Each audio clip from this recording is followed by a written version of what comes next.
আসসালামু আলাইকুম রহমতুল্লাহি বারাকাতু। অষ্টম শ্রেণীর শিক্ষার্থী ছোট ভাইয়েরা, তোমরা সবাই কেমন আছো? আশা করি সকলেই অনেক অনেক ভালো আছো। আমি হচ্ছি মোহাম্মদ সিয়ামুল ইসলাম, মেরিটোবার স্টাডি বা এমটিএস এর একজন সদস্য। তো থাম্বনেল এবং টাইটেল দেখে বুঝে গেছো, আজকে আমি তোমাদেরকে fundamental of parts of speech সম্পর্কে আলোচনা করব তোমাদের সাথে। তো এই ক্লাসের মধ্যে তোমাদেরকে বেসিক সম্পর্কে যতটুকু পারি ধারণা দেওয়ার চেষ্টা করব এবং বেসিক সহ বিভিন্ন প্রকার আলোচনা সমস্যা সম্পর্কে আলোচনা করব। তো বেশি কথা না বলে ক্লাসটা শুরু করা যাবে। আচ্ছা, তাহলে প্রথমে পার্টস অফ স্পিচ আলোচনা করার সময় যেটা আসে এটা হচ্ছে সংজ্ঞা। তো পার্টস অফ স্পিচের সংজ্ঞাটা কি ভাইয়া? সংজ্ঞাটা হচ্ছে বাক্যের অন্তর্গত। বাক্যের অন্তর্গত প্রত্যেকটি অর্থবোধক অংশ বা শব্দই হচ্ছে পার্টস অফ স্পিচ। আমি সংজ্ঞাটা লিখি।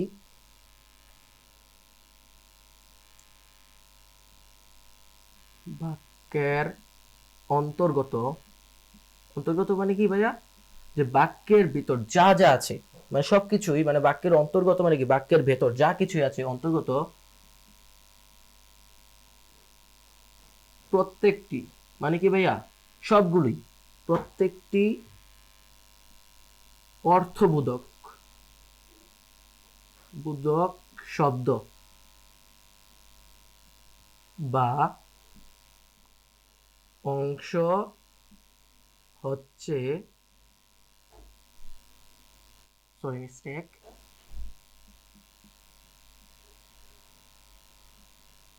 P A R parts of speech. আচ্ছা, এখন ভাই সংজ্ঞাটা লিখে নিয়েছে, এখন তোমাদেরকে ওই অনুযায়ী ব্যাখ্যা দেব। তো বাক্য কি? এক বা একাধিক শব্দ পাশাপাশি বসে যখন সম্পূর্ণরূপে মনের ভাব প্রকাশ করে তাকে বাক্য বলে। এটা নিয়ে একটা লং ভিডিও আসবে, চিন্তা করার কোনো কারণে। ওইখানে সেন্টেন্স সম্পর্কে যাবতীয় সকল সমস্যা সেন্টেন্স নিয়ে আলোচনা করা হবে। আচ্ছা, এখন বাক্যের অন্তর্গত আমি এখন একটা বাক্য লিখি। কি? রহিম goes to school। আচ্ছা, এটা কি ভাই একটা বাক্য না? অবশ্যই একটা বাক্য। এখন এই বাক্যের অন্তর্গত, এখানে দেখো বাক্য কিন্তু এর পুরোটা কিন্তু একটা বাক্য, কারণ এখানে এক বা একাধিক শব্দ বসছে এবং বসে মনের ভাবটা কিন্তু প্রকাশ করছে। এই যে এটার মাধ্যমে আমি কিন্তু তোমাদেরকে বুঝাইছি যে ভাইয়া রহিম স্কুলে যাচ্ছে। তো এখন বাক্যের অন্তর্গত প্রত্যেকটি অর্থবোধক শব্দ, এখন শব্দ কি এক বা একাধিক বর্ণ পাশাপাশি বসে মনের ভাব না, কোনো অর্থ প্রকাশ করলেই তাই হচ্ছে শব্দ। এখন অর্থবোধক শব্দ কোনগুলো? দেখো এখন আমি একটা শব্দ লিখলাম, ধরো যে গোসটাই, গোস তো এটা তো এসবিআই যোগ আছে। আচ্ছা, গো, এটা কিন্তু একটা শব্দ। কেন শব্দ ভাইয়া? এখানে এক বা একাধিক, একাধিক মানে কি দুই হতে পারে, তিন হতে পারে, আবার অনেকগুলো হতে পারে। এখন এক বা একাধিক বর্ণ পাশাপাশি বসছে, একটা অর্থ প্রকাশ করছে, নির্দিষ্ট একটা ধারাবাহিক অর্থ একটা প্রকাশ করছে, যার কারণে এটা হচ্ছে শব্দ। এখন আমি যদি লিখতাম যে উজি, এটার মাধ্যমে কিছু কি প্রকাশ করছে ভাইয়া? কিছু কিন্তু প্রকাশ করে না, জাস্ট শুধু দুটা বর্ণ মনে হচ্ছে, তাই না? কিন্তু এটা, এই যে উটা পেছনে যেটা সামনে আনে, এখানে একটা গো, যেটার মাধ্যমে কি বোঝায়? যাওয়া। এটা কি একটা অর্থ প্রকাশ করছে না? এটাই, এটা হচ্ছে অর্থ প্রকাশ করতে হবে, তাহলে এটা শব্দ হবে, না তো কিন্তু শব্দের হিসেবে বিবেচনা হবে না। তো অর্থবোধক শব্দ, এই যে দেখো বাক্যের অন্তর্গত এই যে বাক্যের ভিতর যতগুলো আছে, বাক্যের অন্তর্গত প্রত্যেকটি, এই যে রহিম গোস টু স্কুল, প্রত্যেকটি অর্থবোধক শব্দ। অর্থবোধক মানে কি? যেগুলোর অর্থ প্রকাশ করে। এই যে ভাইয়া গো, এই যে গো কিন্তু একটা অর্থ প্রকাশ করছে। তো এই যে গো, এই যে অর্থবোধক, এরকম আরো কয়েকটা শব্দ আছে, যেরকম স্কুল, স্কুল কিন্তু অর্থ প্রকাশ করে। স্কুল মানে কি? বিদ্যালয়, এটাও কিন্তু একটা অর্থ প্রকাশ করে। তো আমি যদি এখন লিখতাম স্কুলের জায়গা, এই যে উল্টা পাল্টা যদি কিছু একটা লিখি, যে এই সব এই বর্ণগুলো দিয়েই তাহলে কি এটা অর্থ প্রকাশ করছে ভাইয়া? মনে হচ্ছে কয়েকটা বর্ণ জাস্ট শুধু বসিয়ে দিয়েছি, অর্থ মতো কিছু বোঝা যেতেছে না। শব্দ আছে কিন্তু অর্থ বোঝা যেতেছে না। তো এর মানে কি? যে এটা কিন্তু একটা প্রপারলি কোনো শব্দ হয় নাই, এটা একটা শব্দ। একই বর্ণ কিন্তু আমি ব্যবহার করছি, কিন্তু এটা অর্থ প্রকাশ করছে, এটা অর্থ প্রকাশ করে নাই। বুঝাইতে পারছি ভাইয়া? আচ্ছা, তো আমরা ব্যাখ্যায় ফিরে যাই। বাক্যের অন্তর্গত প্রত্যেকটি অর্থবোধক শব্দ, এই যে ভাই এখানে একটা অর্থ প্রকাশ করছে, এই যে অর্থ, এরকম আরো কয়েকটা অর্থবোধক শব্দ। এখন রহিম ভাইয়া বলবে যে রহিম কি অর্থ প্রকাশ করে, তাই না? এখন রহিম কিন্তু নাম অর্থে, মানে নাম বোঝানোর জন্য আমি অর্থটা প্রকাশ করছি, তাই না? তো এটাও কিন্তু একটা শব্দ হিসেবে ধরা যায়। এখন বলবো ভাইয়া এই যে টু, ভাইয়া এই যে টু কি করছে ভাইয়া, বলবো না ভাইয়া টু এর কিন্তু একটা নির্দিষ্ট অর্থ আছে, বুঝতে পারছি? টু এখানে যুক্ত হয়েছে যে এই দুটোটাকে সাহায্য করার জন্য।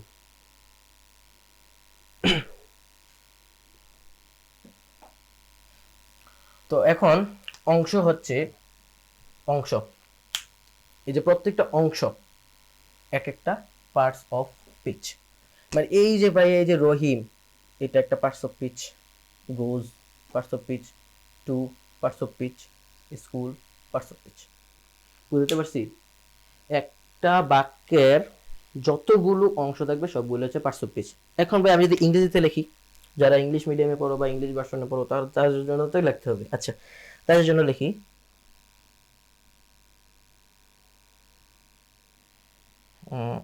এভরি, সরি ভাইয়া ইভি লিখি নেই, every meaningful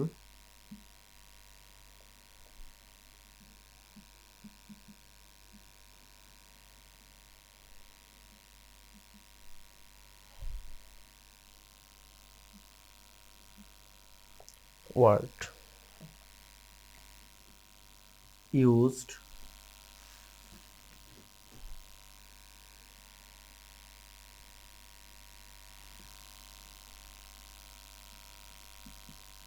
in a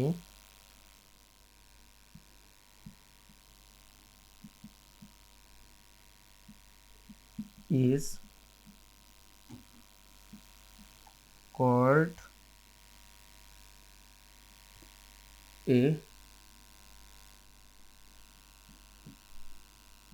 part of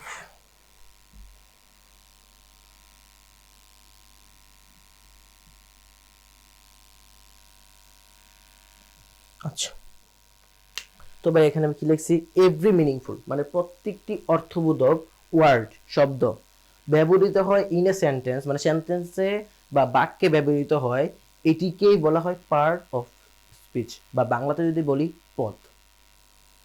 ঠিক আছে ভাইয়া? আচ্ছা, গেল সংজ্ঞা। এখন ধারাবাহিক প্রশ্ন আসছে যে পার্টস অফ স্পিচ কত প্রকার? তো পার্টস অফ স্পিচ হচ্ছে ভাই 8 প্রকার। পার্টস অফ স্পিচ 8 প্রকার। সংজ্ঞাটা বলছো ভাইয়া, সংজ্ঞাটা মুছে ফেলি।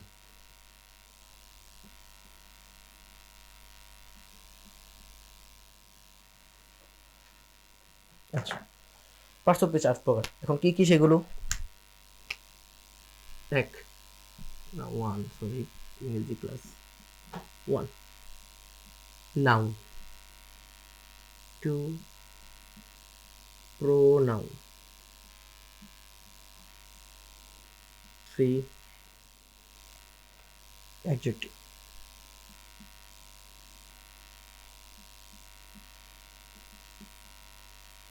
Four verb,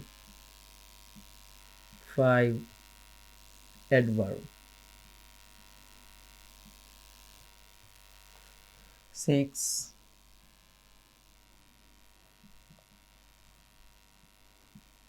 preposition,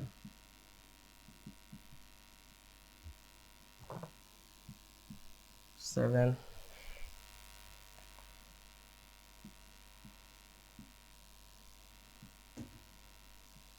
conjunction, 8 interjection। Okay ভাইয়া, এখন এই যে পার্টস অফ স্পিচ 8 প্রকার, এই 8 প্রকারগুলো হচ্ছে noun, pronoun, adjective, verb, adverb, preposition, conjunction, interjection. এখন এক একে সংজ্ঞার মধ্যে আসি। নাউন কি? যে কোনো কিছুর নামই হচ্ছে নাউন, কোনো কিছুর নাম, যে কোনো কিছু, তোমার আশেপাশে যে বস্তুগুলো আছে, এই যে তোমার সামনে ধরো তুমি পড়া টেবিলে বসে রয়েছো, তোমার সামনে এই যে টেবিল, তুমি যে টেবিলের সামনে বসে রয়েছো এটা হচ্ছে টেবিল, টেবিল একটা নাম। যে চেয়ারের উপর বসে রয়েছো, সোফার উপর বসে রয়েছো, খাটের উপর শুয়ে রয়েছো, ওইগুলো হচ্ছে নাম, নাউন। নাউন তো ব্যবহার করা হয় আর কি। এখন তোমার আশেপাশে যা আছে তার কি কিছু নাম আছে না? ধরো যে তোমার ভাই তোমার সাথে বসে রয়েছে, তারও তো নাম আছে, এই যে সেটা হচ্ছে নাউন। এবং নাউনই হচ্ছে, নাউনের পরিবর্তে যা ব্যবহার করা হয় তা হচ্ছে প্রনাউন। এই যে এবং নাউন এবং প্রনাউনের দোষ, গুণ, অবস্থা, সংখ্যা, পরিমাণ বোঝানো হচ্ছে অ্যাডজেক্টিভ। আমি আমি লিখি একটা একটা করে নাউন, মুছে ফেলি ভাইয়া। আচ্ছা, নাউন কোনো কিছুর নাম ই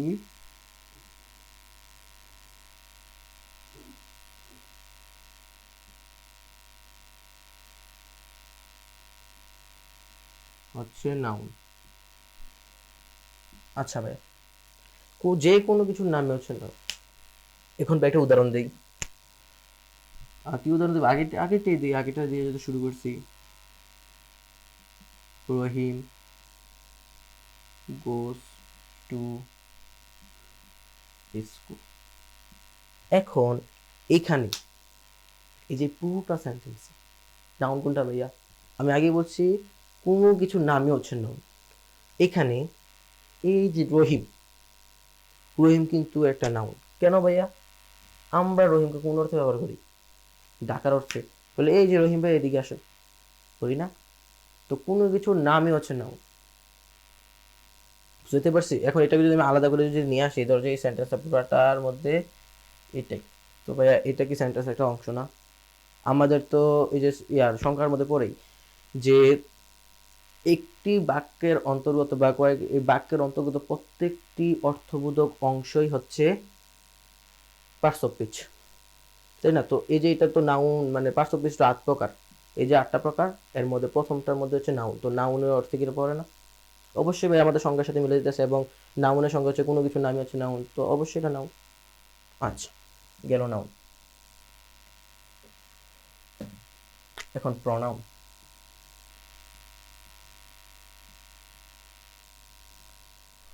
নাউনের পরিবর্তে যা কিছু বসে তাই হচ্ছে প্রনাউন। কি বলছি ভাইয়া? নাউনের পরিবর্তে যা কিছু বসে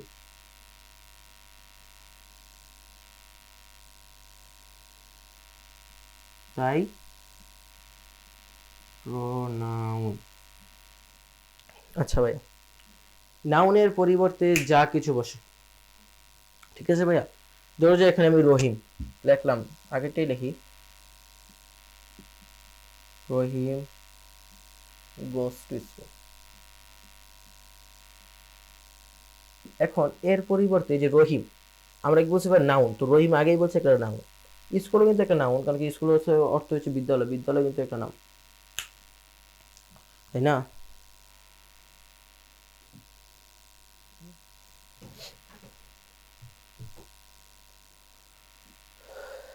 তো ভাইয়া যেটা যেটা বলতেছিলাম যে নাউন, স্কুলও কিন্তু একটা নাউন, কারণ কি আমরা কিন্তু একটা বিদ্যালয় অর্থে ব্যবহার করছি। বিদ্যালয়, এই যে আমরা বিদ্যালয়ে যাব, এটা কিন্তু একটা নাম অর্থে কিন্তু আমরা ব্যবহার করছি।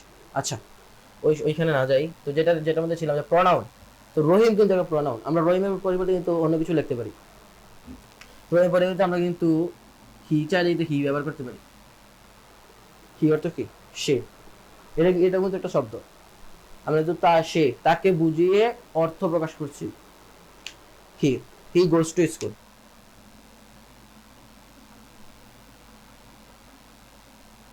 গোস টু স্কুল।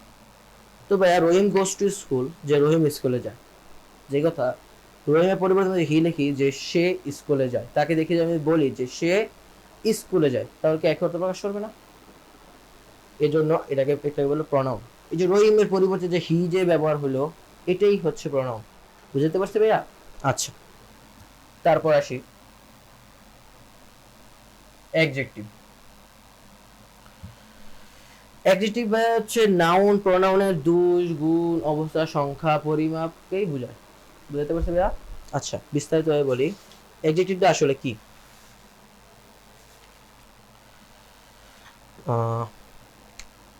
অ্যাডজেক্টিভ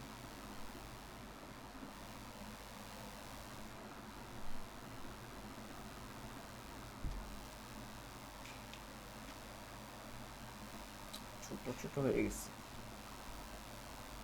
ভাই, সবগুলোই তো নোট করে রাখো, সবগুলোই তো লেখা রাখো। অ্যাডজেক্টিভ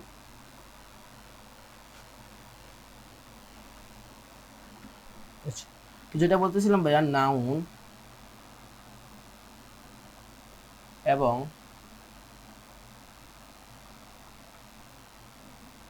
প্রোনাউন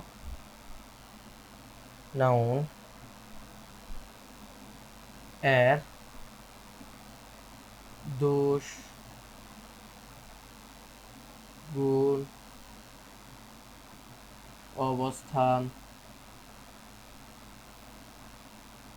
সংখ্যা পরিমাপ ইত্যাদি হচ্ছে adjective.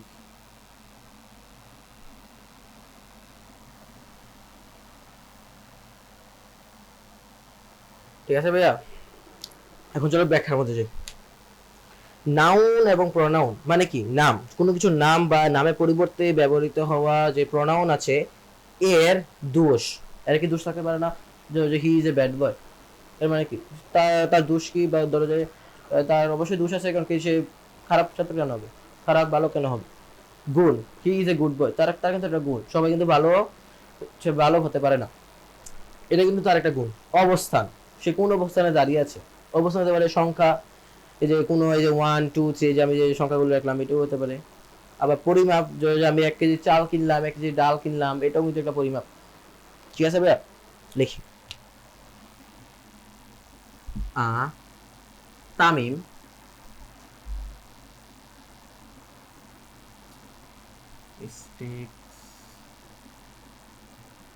Tamim is a good বয়। আচ্ছা, এখানে ভাই আমি যদি পূর্বের পড়াগুলো যদি ব্যাখ্যা দিতে চাই তাহলে পারবো। এই যে তামিম, তামিম হচ্ছে নাউন, বা আমি যদি লিখি তামিম না লিখে যদি বলি শি, শিও বলতে পারি, বলে সে, মেয়েদের অর্থে শি ব্যবহৃত হয়, she is a good girl.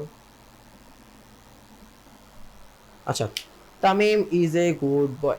Tamim, Tamim কিন্তু একটা নাউন, নাউন ওকে কিন্তু আমি নামাতে প্রকাশ করছি, যে আমার মনের ভাবটা প্রকাশ করব, যে অর্থটা প্রকাশ করব, সেটার জন্য আমি তাকে ডাক দিয়েছি তামিম।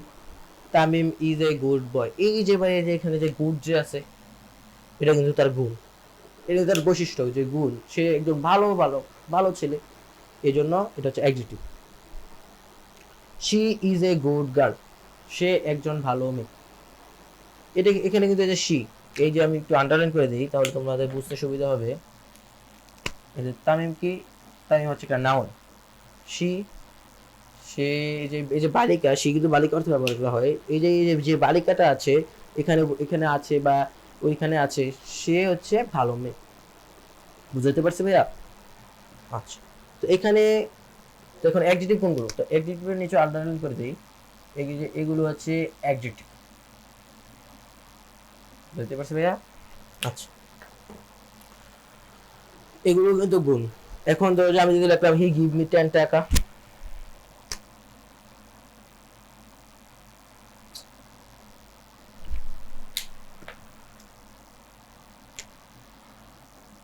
হি গিভস মি,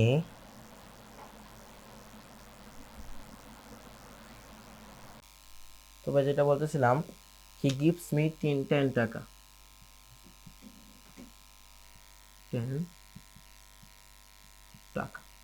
এখানে কিন্তু ভাই অ্যাডজেক্টিভ কোনটা, তোমরা বলবা যে ভাইয়া এখানে অ্যাডজেক্টিভ কই, এই যে ভাই যে 10 যে সংখ্যা, যে 10 আমি যদি আরেকটু আন্ডারলাইন করে দিই ভালো করে বোঝানোর জন্য, তাহলে হয় আচ্ছা, এখানে কিন্তু ভাই পরিমাপ বুঝাইছে, তাই না ভাই? এই যে এখানে একটা সংখ্যা, এই যে আমাদের কিন্তু এখানে আছে যে দোষ, গুণ, অবস্থান, সংখ্যা, পরিমাপ। এই যে ভাই সংখ্যা, টেন কি ভাই একটা সংখ্যা না? সংখ্যা না ভাইয়া? হি গিভস মি 10 টাকা, সে আমাকে 10 টাকা দেয়।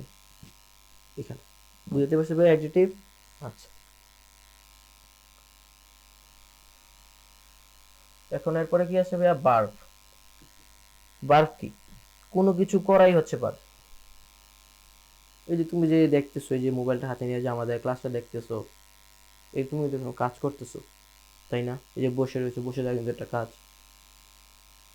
বুঝছো ভাইয়া? ভার্ব।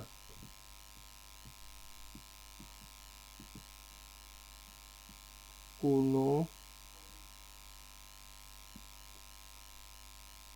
কিছু করা হচ্ছে কাজ বা ভার্ব। বুঝতে পারছি ভাইয়া? আচ্ছা, কোনো কিছু করাই হচ্ছে ভার্ব, কোনো কিছু করাই হচ্ছে ভার্ব। এখন ভাই আমি উদাহরণ দেই, যে রহিম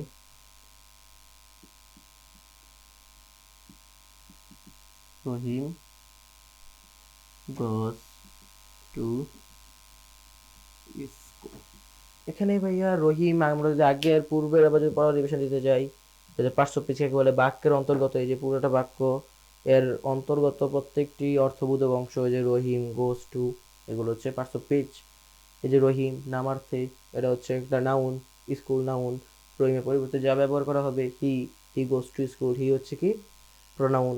তারপর কি অ্যাডজেক্টিভ, অ্যাডজেক্টিভ এখানে নাই, দুই গুণ, অবস্থান, সংখ্যা, পরিমাপ।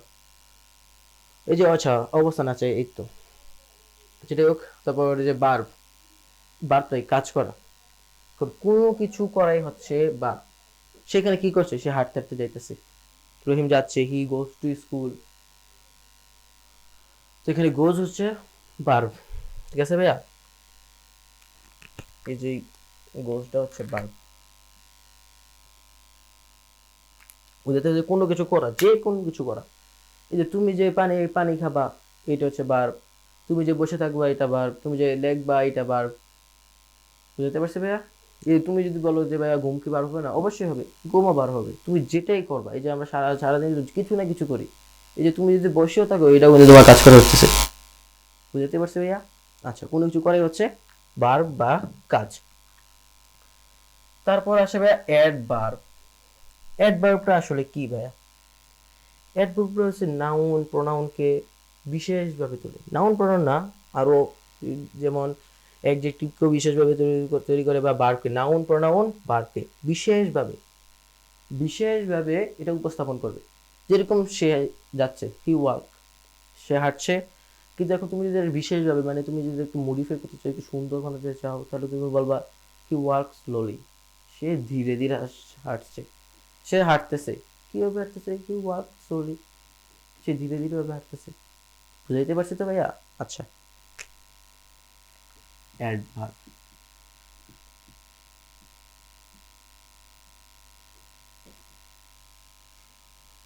যে ওয়ার্ড দ্বারা, যে ওয়ার্ড দ্বারা,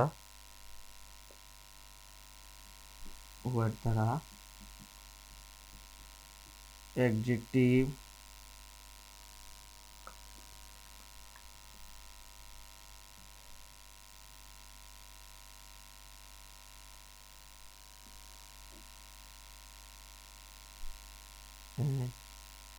অ্যাডজেক্টিভ নাউন প্রোনাউন কে বিশেষভাবে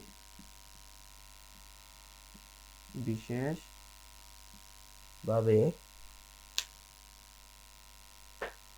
বিশেষভাবে যদি উপস্থাপন করে, উপস্থাপন কিভাবে করে ভাইয়া? বিশেষভাবে উপস্থাপন করে। আচ্ছা সরি ভাই, এখানে একটু সরি মিস্টেক হয়ে গেছে ভাইয়া। যেখানে অ্যাডজেক্টিভ না হলে অ্যাডজেক্টিভ হবে, কিন্তু নাউনের উপর না হলে ভার্ব হবে। বুঝতে পারছি ভাইয়া?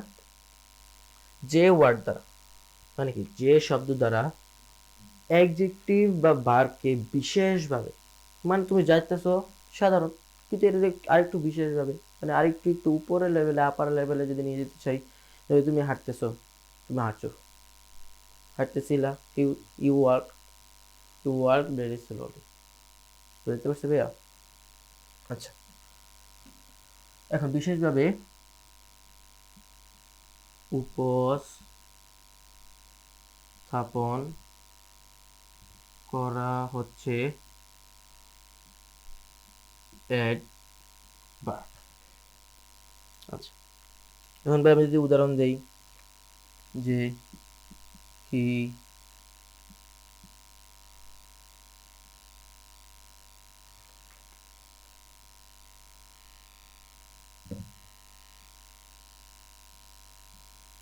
ওয়ার্ক ভেরি, আচ্ছা, এখন ভাইয়া এখানে সে হি ওয়ার্ক ভেরি স্লোলি। এখন এখানে অ্যাডজেক্টিভ কোনগুলো, সরি অ্যাডজেক্টিভ না, অ্যাডভার্ব কোনগুলো? অ্যাডভার্ব হচ্ছে এই যে ভেরি এবং স্লোলি। এখন তুমি বলো ভাইয়া, একটা শব্দের মধ্যে কি দুটা অ্যাডভার্ব থাকবে? অবশ্যই ভাইয়া। এই যে এখানে নিচে নোট দিয়ে লেখা দিতে পারো, বা এই যে পাশেও লিখতে পারো, যে এই ওয়ার্ডটা নিজেকেও মানে কি অ্যাডভার্বকেও বিশেষিতভাবে উল্লেখ করতে পারে। বুঝতে পারছো ভাইয়া? আমি এখানেও লিখে দিই, নিচেও লিখে দেবো, যেটা অ্যাডভার্বকেও বিশেষভাবে উপস্থাপন করতে পারে। ধরো তুমি হাঁটতেছো, বা আমি হাঁটছি, আই ওয়ার্ক, ধীরভাবে হাঁটছি, আই ওয়ার্ক স্লোলি। আমি অনেক ধীরভাবে হাঁটছি, আই ওয়ার্ক ভেরি স্লোলি। বুঝতে পারছো ভাইয়া? এটা অ্যাডজেক্টিভ, ভার্ব, এটা কিন্তু কাজকে, যে প্রথমে কিন্তু সে কাজকে বলছে যে স্লোলি, তারপর অ্যাডভার্ব কে বোঝাবে, মানে এটা কিন্তু অ্যাডভার্ব হিসেবে পড়ছিল এখানে, মানে তুমি বিশেষভাবে হাঁটতেছিলে, বা কিভাবে বিশেষভাবে বলতে, তুমি কিভাবে হাঁটতেছিলে, এটা হচ্ছে স্লোলি, মানে তুমি তোমাকে যে যে যে ভার্ব, যে কাজটাকে বিশেষভাবে মানে আলাদা রকম ভাবে বুঝাইতেছিল, যে সে ধীরগতিভাবে হাঁটতেছিল। এখন সে কিন্তু অ্যাডভার্বকেও আরো বিশেষভাবে উপস্থাপন করছে, যে সে হাঁটতেছিল ঠিক আছে, কিন্তু সে আরো প্রচুর ধীরে হাঁটতেছিল, ভেরি স্লোলি। বুঝতে পারছি ভাইয়া? এর মানে কি, যে একটা সেন্টেন্সে একটার বেশিও অ্যাডভার্ব বসতে পারে। বুঝতে পারছি ভাইয়া? আচ্ছা, তারপর কি আসে ভাইয়া? প্রিপোজিশন। আর হ্যাঁ ভাই, আমি যদি এটা চিনার উপায়গুলো যদি বলতে যাই, তাহলে নাউন, কোনো কিছু নাম হচ্ছে নাউন, প্রোনাউন, নামের পরিবর্তে যা বসে তাই প্রোনাউন, অ্যাডজেক্টিভ দোষ গুণ সংখ্যা পরিমাপ, ভার্ব কাজ। আর অ্যাডভার্ব চিনার উপায়টা কি? অ্যাডভার্ব হচ্ছে, যদি আমি তোমাদেরকে একটু খাঁটি বাংলা বা যদি সহজ যদি বলতে চাই, যে অ্যাডভার্ব হচ্ছে এক প্রকার নির্লজ্জ। কিরকম নির্লজ্জ? সে যেখানে জায়গা পায়, মানে যেখানে তার বসার কথা না, ওইখানে সে বসে যাবে। বুঝতে পারছি তো ভাইয়া? মানে সে তোমার যে কোনো জায়গায় বসতে পারে, এতটুকু জানলেই এনাফ। আচ্ছা ভাই, আমরা আবার মেইন আলোচনা ফিরে যাই। প্রিপোজিশন, পিআরই পিও এসআইটিআই ও, বানানগুলো কিন্তু ভালো করে দেখে নিই, পরীক্ষার হলে কিন্তু কাজে লাগবে। অবশ্যই এগুলো আসবে না, এরপরও ভাই কোথাও লিখতে বা কাউকে পড়াতে গেলে বানানগুলো একটু ভালো করে দেখে নেবে। আচ্ছা, প্রিপোজিশনটা আসলে কি? প্রি মানে পূর্বে। এই যে আমি যদি এখানে ভাঙ্গি, প্রি, আচ্ছা আমি যদি এই যে সেন্টেন্স চাইনা যদি এদিকে নিয়ে আসি, দড়ির মাধ্যমে বলে যে হয়ে গেলো প্রিপোজিশন।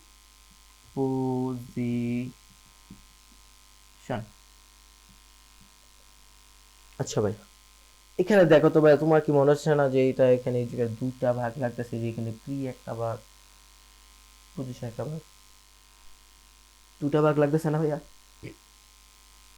এখানে প্রি শব্দের অর্থ পূর্বে, পজিশন মানে কি? অবস্থান। আমি তোমাকে লিখে দেই, পূর্বে এবং এর অবস্থান, অর্থাৎ কি দাঁড়ালো? পূর্বের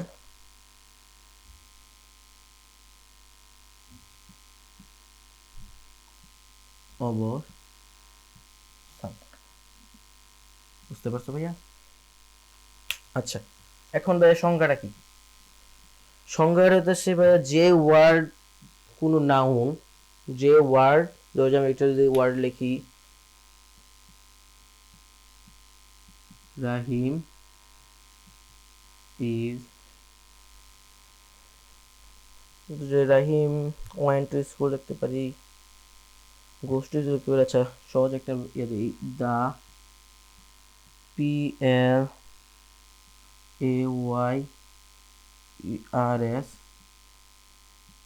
আর ইন দ্য ফিল্ড।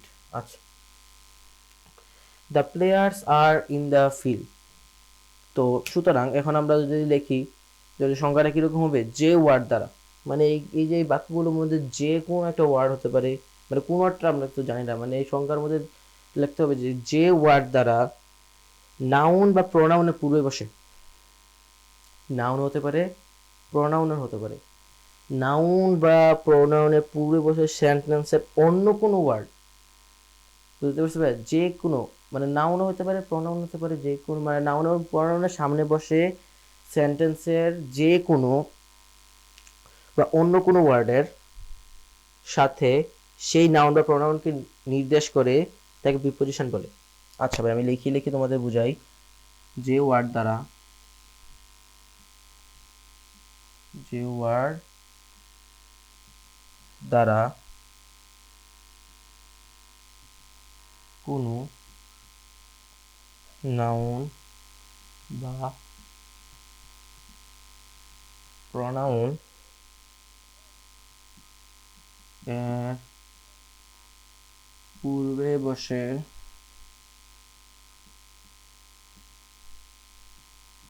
সেন্টেন্সের অন্য কোনো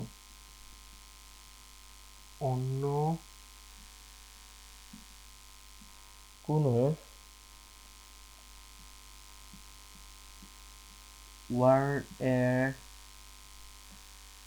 সাথে সেই নাউন বা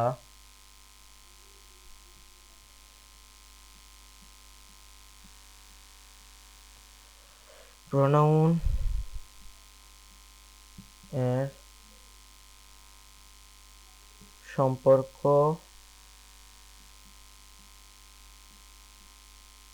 নির্দেশ করে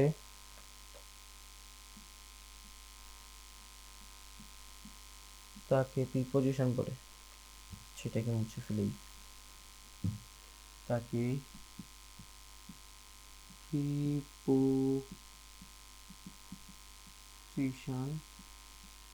বলে। আচ্ছা, এখন ব্যাখ্যায় যাই। যে ওয়ার্ড দ্বারা, আমি যদি এখানে একটা বাক্য লিখি যে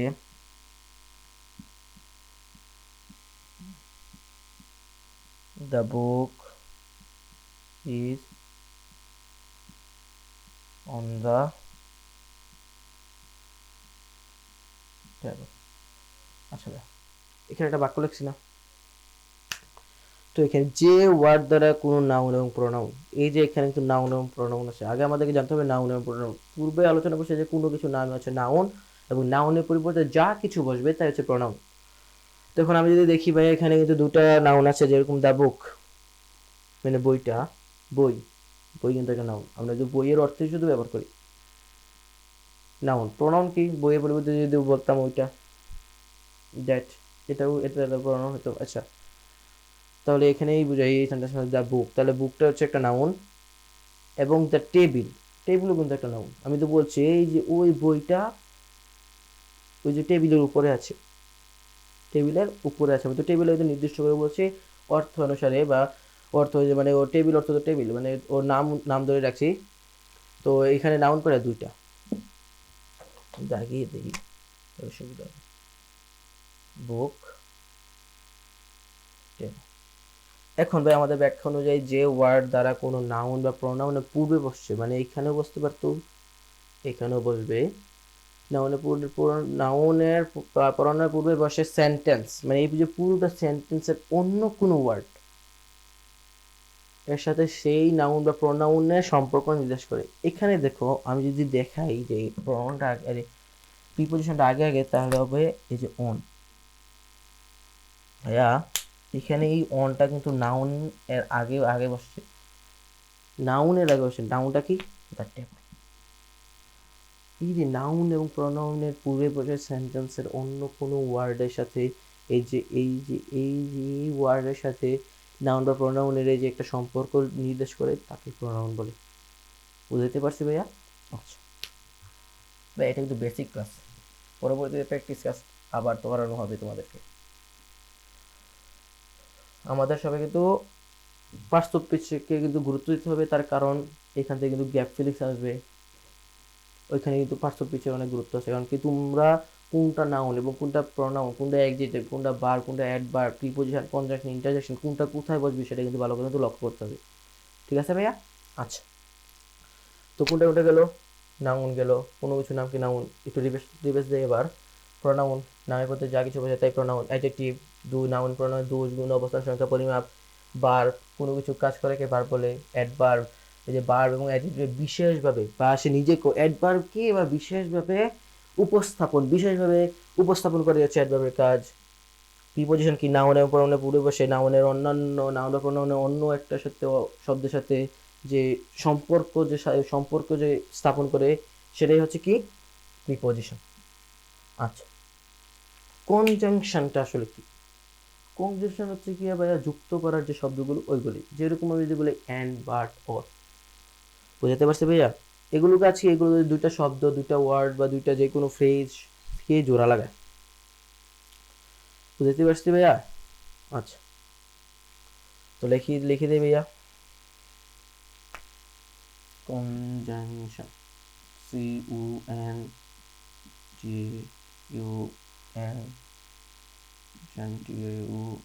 কনজাংশন, ঠিক আছে ভাইয়া? আচ্ছা, তো পূর্বে যেমন বলছিলাম যে কনজাংশন কি, আচ্ছা আমি যদি ভেঙে ভেঙে বুঝাই যে এগুলো কিন্তু ভাইয়া বুঝাতে একটু কষ্টকর হয়, তবে বুঝলে কিন্তু সহজ। কনজাংশন।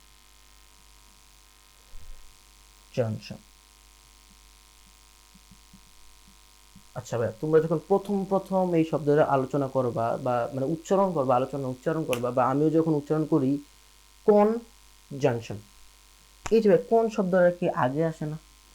কোন, এরপরে কি? জাংশন। তো কোন অর্থ হচ্ছে একত্র, এই যে কোন, এটা শব্দ হচ্ছে কি? একত্র। আর জাংশন শব্দের অর্থ কি? জাংশন শব্দের অর্থ সংযোগ।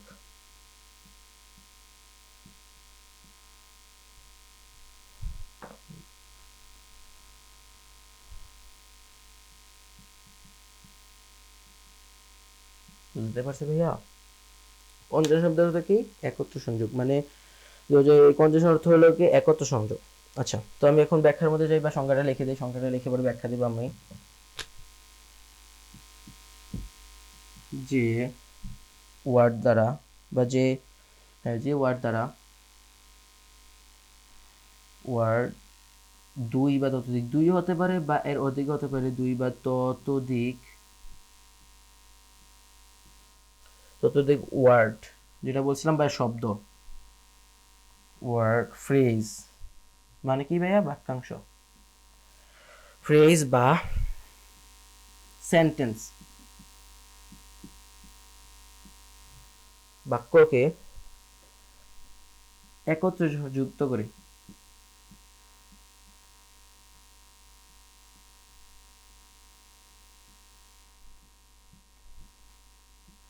তাকে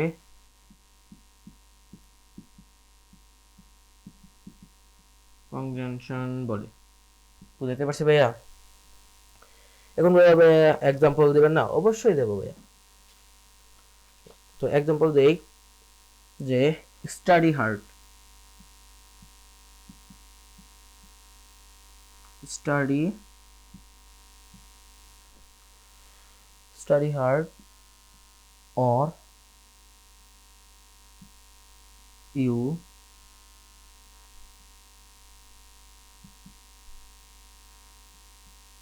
will fail in the exam. আচ্ছা, স্টাডি হার্ড, কঠোরভাবে পড়াশোনা করো, আর না তো তুমি পরীক্ষায় ফেল করবে। বুঝতে পারছি ভাইয়া? এখানে কিন্তু দুটা সেন্টেন্স, যে যে প্রচুর কষ্ট করে বা কষ্ট কষ্ট করে পড়াশোনা করো, study hard, you will fail in the exam, এটা কিন্তু আলাদা একটা সেন্টেন্স। না তো তুমি তুমি তুমি কিন্তু না তো পরীক্ষায় ফেল করবে, দুটো আলাদা সেন্টেন্স না, এটা কিন্তু একসাথে যুক্ত করছে। স্টাডি হার্ড, হয় তুমি শক্ত করে পড়াশোনা করো বা কঠিনভাবে পড়াশোনা করো, অর বা you will fail in the exam, আর নয়তো তুমি পরীক্ষায় ফেল করবে। তো এখানে কনজাংশন কি আমরা আমাদের ব্যাখ্যা অনুযায়ী দেই, যে ওয়ার্ড দ্বারা, এই যে অর যেটা ওয়ার্ড, এটা কি ভাই দুটাকে একসাথে যুক্ত করছে না, এটাই হচ্ছে কনজাংশন।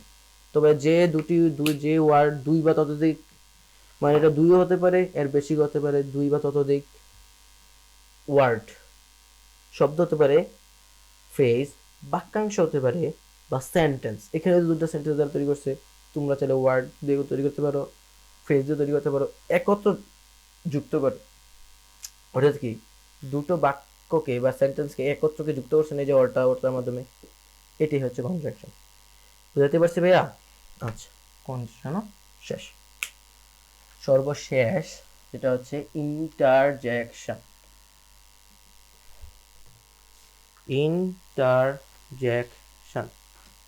ইন্টারজেকশনটা আসলে কি? যে ওয়ার্ড দ্বারা হর্ষ, বিশ্বাস, দুঃখ, ঘৃণা, ভয় ইত্যাদি মনের আবেগ আকস্মিকভাবে প্রকাশ করে।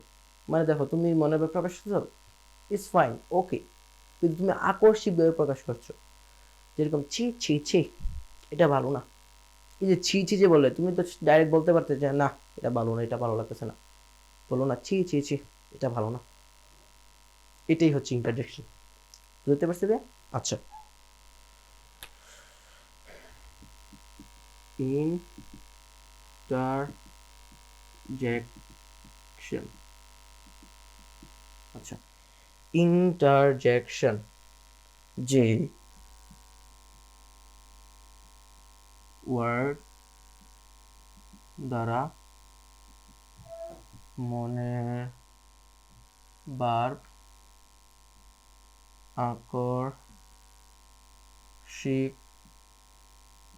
আকস্মিকভাবে প্রকাশ পায়, তাই ইন্টারজেকশন। আচ্ছা, তো ভাই আমাদের এখন উদাহরণ দেওয়ার পালা, যে ওয়ার্ড দ্বারা মনের ভাবটা আকস্মিকভাবে প্রকাশ পাচ্ছে, সেটাই হচ্ছে ইন্টারজেকশন। উদাহরণ কি? এলাস।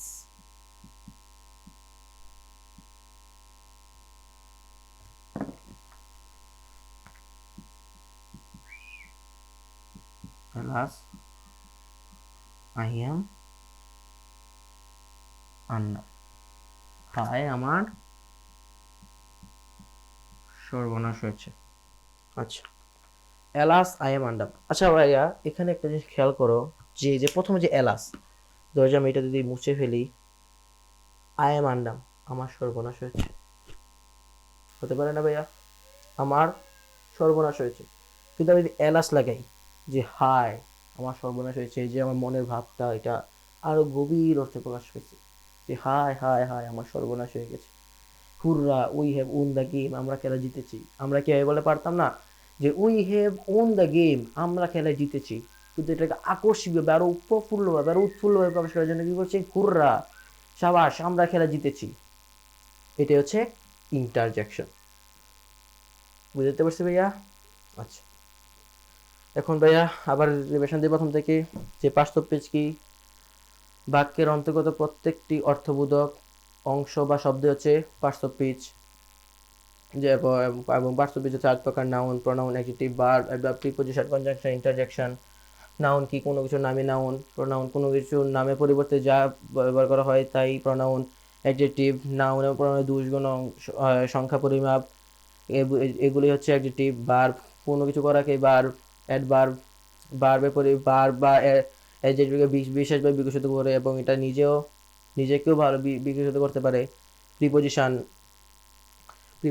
যে পূর্বে অবস্থান করে দুইটা নাউন প্রোনাউনের মধ্যে একটা যুক্ত করে, সেটাই হচ্ছে প্রিপোজিশন। কনজাংশন দুইটা সেন্টেন্স, দুইটা ওয়ার্ড, দুইটা ফ্রেজের মধ্যে বা দুই বা ততোধিক ওয়ার্ড ফ্রেজ সেন্টেন্সের মধ্যে বা বাক্যের মধ্যে এটা সংযোগ স্থাপন করে। ইন্টারজেকশন মনের ভাবকে আকস্মিকভাবে প্রকাশ করে। বুঝতে পারছি ভাইয়া? এইটা হচ্ছে বেসিক ক্লাস। আচ্ছা, এখন লাস্ট একটা উদাহরণের মাধ্যমে তোমাদের সবকিছু একদম ক্লিয়ার কাট করে দেই। প্রথমটার মধ্যে রাহিম goes to স্কুল। আচ্ছা, এইখানে ভাইয়া এখন এই 8টার মধ্যে সবগুলোই আছে। কি হবে ভাইয়া? এখন এই যে রাহিম নামার্থে, গোজ বাবার্থে, মানে ভার্ব এর অর্থে আর কি, নাম মানে নাউনের অর্থে, ভার্বের অর্থে। এই যে একটু প্রিপোজিশন, এটা একটা নাউনের সামনে বসছে, এই যে অন্য একটা শব্দের মধ্যে যুক্ত স্থাপন করছে, এটা হচ্ছে প্রিপোজিশন, এটা হচ্ছে নাউন। বুঝতে পারছো? মানে বাক্যের প্রত্যেকটা অংশের মধ্যে, মানে এগুলো ছাড়া ভার্ব হবে না, মানে বাক্যের প্রত্যেকটা অংশের মধ্যে এগুলো থাকবে, এগুলো ছাড়া বাক্য কখনোই হবে না। বুঝতে পারছি ভাইয়া? এর মাধ্যমে আজকে বেসিক ক্লাস সম্পূর্ণ শেষ। তোমাদের যাদের ভিডিওটি ভালো লাগছে তারা লাইক করতে পারো, সাবস্ক্রাইব করো এবং নিজের বন্ধুদেরকে জানিও। এবং তোমরা কে কে কোথা থেকে ভিডিওটি দেখছো তা কমেন্টের মাধ্যমে বলো। এবং তোমাদের যদি কোথাও কোনো অসুবিধা হয়ে থাকে অবশ্যই কমেন্টে লিখে জানাও। আমরা অবশ্যই তোমাদেরকে কমেন্টের রিপ্লাই দেওয়ার চেষ্টা করবো। ইনশাআল্লাহ পরবর্তী ক্লাসে দেখা হবে। আসসালামু আলাইকুম ওয়া রাহমাতুল্লাহি ওয়া বারাকাতুহু।